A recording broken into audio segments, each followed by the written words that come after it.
दोस्तों, ऐश्वर्या राय बच्चन बेहद ज्यादा मुश्किलों में हैं। जितनी मुश्किलें ऐश ने अब तक की अपनी पूरी जिंदगी में नहीं झेली होंगी, उससे ज्यादा सिर्फ उन 7 घंटों में झेल ली जो कि ईडी के दफ्तर में बीते। ईडी के सामने सवाल जवाबों में गुजरे। हालात ये थे कि ऐश्वर्या राय कई बार रोने लगी।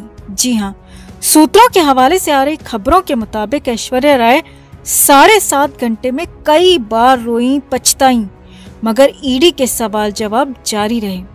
अब उन्हीं सवाल और जवाबों की पूरी लिस्ट हमारे पास मौजूद है, जिनमें ज्यादातर के जवाब ऐश्वर्या दे ही नहीं पाई और पूरी तरह से फंस गईं। तो क्या क्या थे वो 25 सवाल और क्या दिए ऐश्वर्या ने उनके जवाब, आपको सब कुछ बताते हैं। आप भी इस वीडियो को लाइक और शेयर कर अपना प्यार और सपोर्ट दिखाएं और कमेंट करके आप भी अपनी राय जरूर रखें कि अगर ऐश्वर्या राय गलत पाई जाती हैं तो क्या ऐश पर कार्रवाई नहीं होनी चाहिए, कमेंट जरूर करें। तो सोमवार का दिन ऐश्वर्या के लिए किसी बुरे सपने से कम नहीं था, क्योंकि ऐश्वर्या का खुद का ही कद इतना बड़ा है कि उनका नाम किसी भी मामले में आना बहुत बड़ी बात है। और ऊपर से अमिताभ बच्चन की बहू होने के नाते तो कद और ज्यादा बढ़ गया। मगर ये कद तब बहुत छोटा दिखने लगा जब ईडी दफ्तर में ऐश्वर्या पहुंची गई।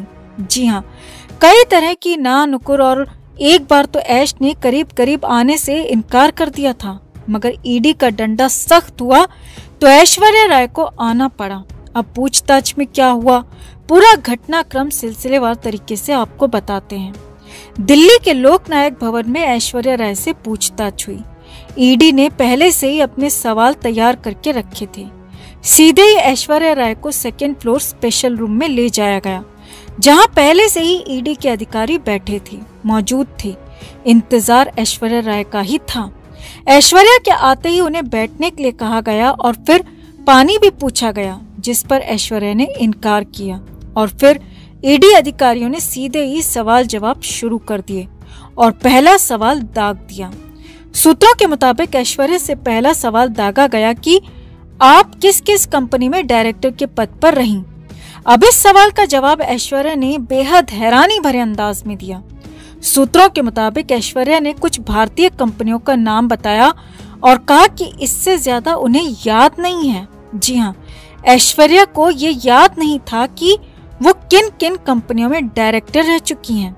आगे देखिए, ऐश्वर्या से दूसरा सवाल पूछा गया कि आपकी वर्जिन आइलैंड वाली कंपनी में क्या हिस्सेदारी थी। ऐश्वर्या ने इससे भी इनकार कर दिया। ऐश्वर्या ने कहा कि उनकी किसी भी गलत कंपनी में कोई हिस्सेदारी नहीं थी। यानी कि ऐश्वर्या अब गोलमोल जवाब दे रही थी, घुमा रही थी। मगर ईडी तो पूरी तैयारी के साथ वहां पर पहले से ही मौजूद थी। तुरंत ही तीसरा सवाल पूछा गया कि मोजेक फ्रेंसोको नाम की ब्रिटेन की लॉ फर्म ने आपकी कंपनी को किस देश में रजिस्टर कराया था, क्या आपको इसकी जानकारी है। तो ऐश्वर्या ने हैरानी भरे अंदाज में कह दिया कि नहीं, उन्हें इसकी जानकारी नहीं है। उनकी लीगल टीम को इसकी जानकारी हो सकती है। तुरंत ही ईडी की तरफ से चौथा सवाल दाग दिया गया कि आपकी इस कंपनी में आपके पिता के राय, आपकी मां वृंदा राय, आपके भाई आदित्य राय भी डायरेक्टर थे। तो आपका इस पर क्या कहना है। अब ऐश्वर्या ने यहाँ पर कुछ जवाब दिया। ईडी के सूत्रों के मुताबिक ऐश्वर्या ने बताया कि शादी से पहले उनकी कुछ कंपनियों में हिस्सेदारी थी, जिनमें उनके पिता, उनकी मां और उनके भाई भी डायरेक्टर थे। तो इसमें कुछ गलत नहीं है। इसके तुरंत ही बाद 5वां सवाल दागा गया और पूछा गया कि फिर आपने शादी के बाद $50,000 की कंपनी को सिर्फ $1,500 में क्यों बेच दिया। अब ऐश्वर्या राय के पास इसका कोई जवाब नहीं था, क्योंकि ऐश्वर्या राय यहाँ पर फंस चुकी थी। ऐश्वर्या ने चुप्पी साध ली। जी हाँ, ऐश्वर्या ने चुप्पी साध ली। ऐश की हालत खराब होने लगी। ऐश की आंखों से आंसू तक टपकने लगे। हालांकि पूछताछ जारी रही, पूछताछ रुकी नहीं। तुरंत ही अगला सवाल पूछा गया कि आपने 2008 के बाद कंपनी को क्यों बंद कर दिया। तो ऐश्वर्या ने जवाब दिया कि मेरी लीगल टीम ने मुझे कंपनी के घाटे के बारे में बताया और इसीलिए हमने कंपनी बंद कर दी। अब तो ऐश्वर्या राय खुद ही फंसने लगी थी, क्योंकि ऐश्वर्या उस कंपनी का अस्तित्व स्वीकार करने लगी थी, शुरुआत में जिसके बारे में जानकारी नहीं होने की बात कह रही थी। सूत्रों के मुताबिक फिर से ईडी ने सवाल किया, तो क्या आपने आरबीआई से अपनी कंपनी में वित्तीय लेन देन के लिए मंजूरी ली थी? अब यहाँ पर एक बार फिर से ऐश्वर्या राय बुरी तरह फंस गईं।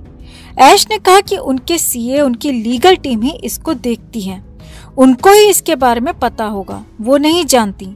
लेकिन हाँ, इतना जरूर कह सकती हैं कि उन्होंने कोई भी गलत काम नहीं किया है और सारे अपने कामों के लिए आरबीआई से लीगल मंजूरी ली थी।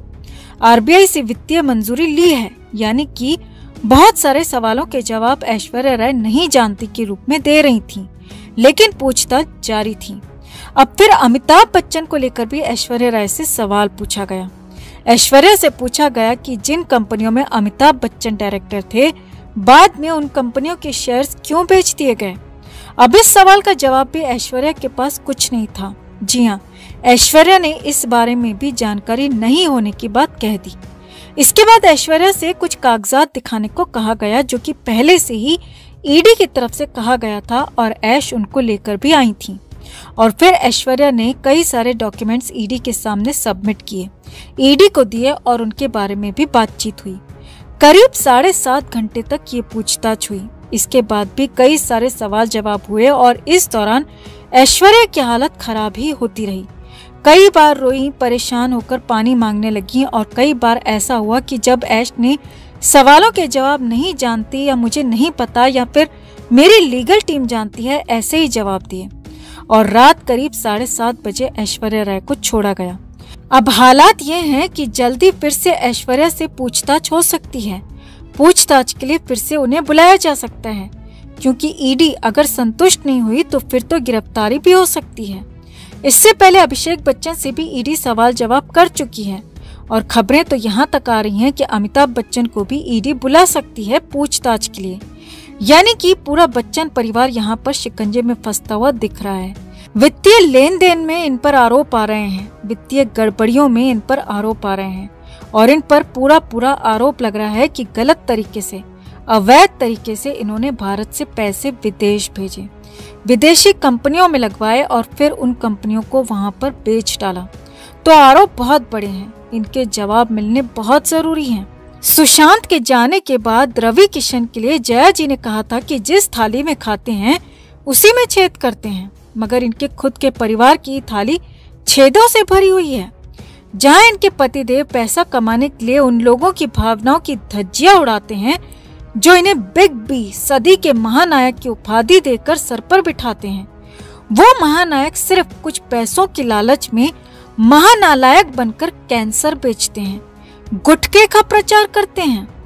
बहू और पति दोनों वित्तीय लेन देन गड़बड़ी में ईडी के रडार पर हैं। इनके बेटे, बेटी, नाती, नातिन और ये खुद भी कई बार फुल टल्ली होकर लड़खड़ाते हुए नजर आते हैं और फिर भी मैडम भरी संसद में विपक्ष को बुरे दिनों का श्राप देने का साहस दिखाती हैं, मानो ये कोई साधारण औरत न होकर भगवान ही हो। खैर, फिलहाल तो ऐश्वर्या राय से हुए इन सवाल जवाबों पर आपका क्या कहना है? और क्या बच्चन परिवार ने अगर गलत किया है तो फिर इनको सजा नहीं होनी चाहिए? कमेंट करके आप भी अपनी बात, अपनी राय जरूर रखिए और वीडियो को लाइक और शेयर कर अपना प्यार और सपोर्ट भी जरूर दिखाएं।